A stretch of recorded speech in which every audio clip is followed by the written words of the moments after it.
Have I really been in Babylon over 70 years? Jeremiah's prophecy. When 70 years at Babylon are fulfilled, I will turn my attention to you, and I will make good my promise by bringing you back to this place. Judah.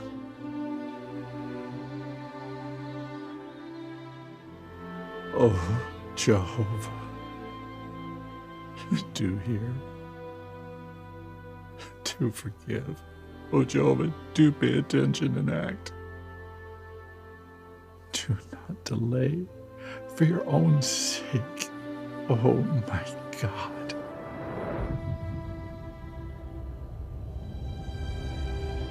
Oh, Daniel.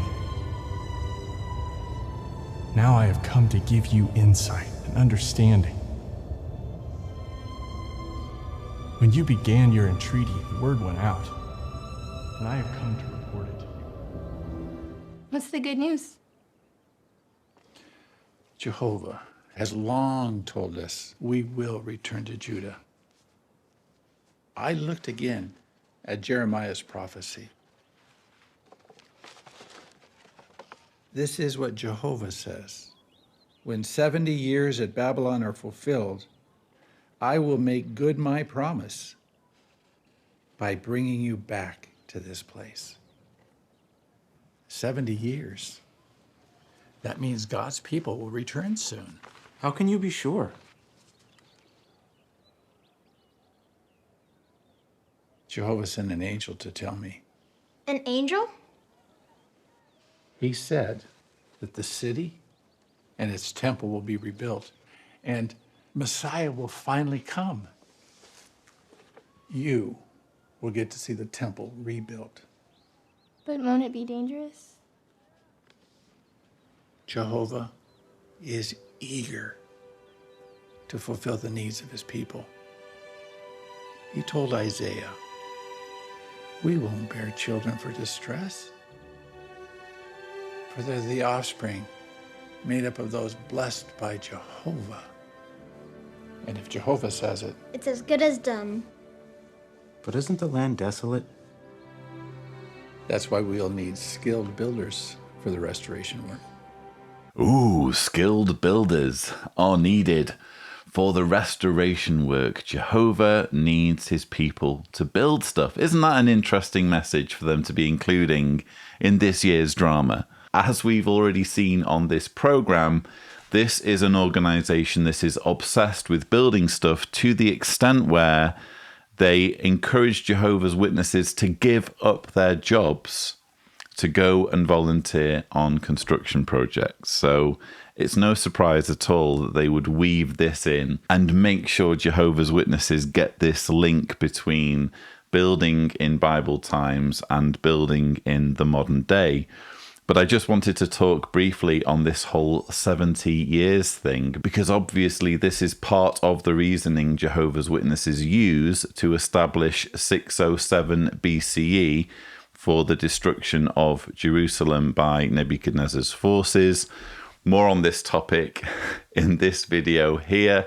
If Tibor is gracious, a thumbnail will magically appear. But yes, they say if Babylon fell in 539 BCE, it would have taken a couple of years for the Jews to return to Jerusalem, which takes us to 537 BCE. Remembering we count down, don't we, as we move through history when we're talking about BCE. So 537 is when the Jews apparently end their exile in Babylon. What happens if you count 70 years backwards in time? You get to 607 BCE. So that's one of the reasons why Watchtower points to 607 BCE for the downfall, the destruction of Jerusalem by Nebuchadnezzar's forces, even though we know through history, we know through archaeology, we know through countless cuneiform tablets that this event actually happened in 587 BCE for reasons I explain and go into in more depth in the video. Now, in my 607 BCE video, I touch on this whole 70-year thing and point to the reasoning of Carl Olof Jonsson that this was not a period of exile. This was not a period of total desolation for Jerusalem. Rather, when you read Jeremiah's words, when you read the prophecy in Jeremiah, it's pointing to a 70-year period of servitude. In other words, Judah and the surrounding nations would be in servitude to Babylon for 70 years. So Watchtower is reading too much into this verse in suggesting that the exile had to be exactly 70 years in length, which brings us to this verse that gets quoted here in the Daniel drama, Jeremiah 29, verse 10. 70 years at Babylon are fulfilled. I will turn my attention to you, and I will make good my promise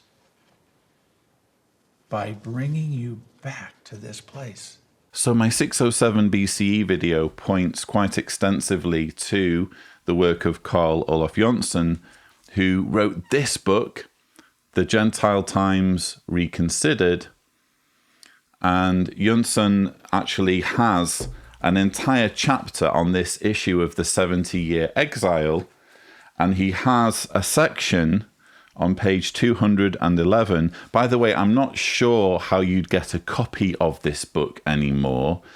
The last I heard, and don't quote me on this, the last I heard was that there was some efforts to put this back in print. But as I understand it, this book is currently out of print.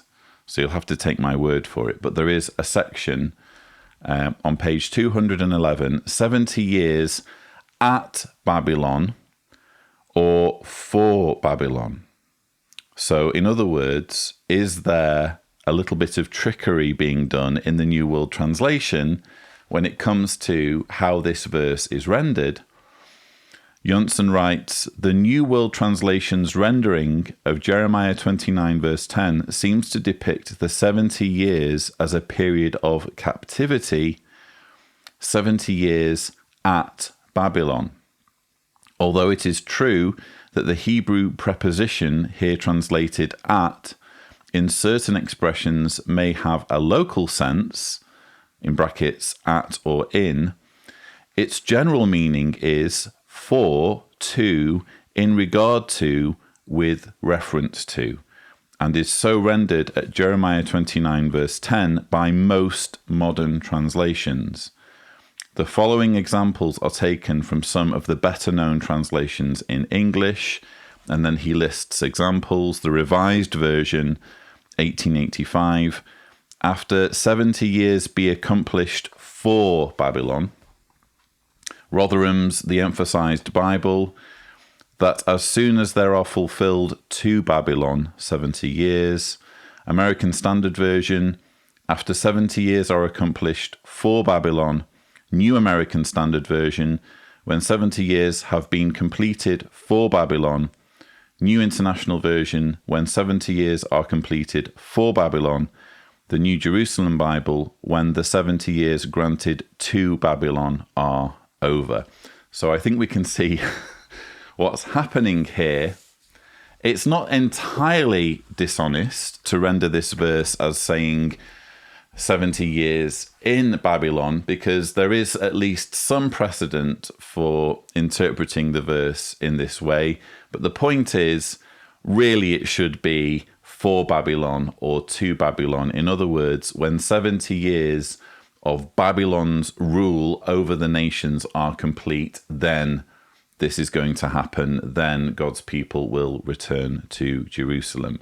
So I just wanted to talk about that because I realize many of you are very interested, justifiably, in this whole 607 BCE thing, because let's remember, it's 607 BCE that gets you to 1914, to the beginning of the last days, and ultimately 1914 is the basis for the organization to claim to be God's faithful and discreet slave, because it was shortly after 1914, in 1919, when the organization was supposedly chosen by Jesus. So if you're perhaps perplexed by this verse and thinking, maybe the organization is right about this 70-year period.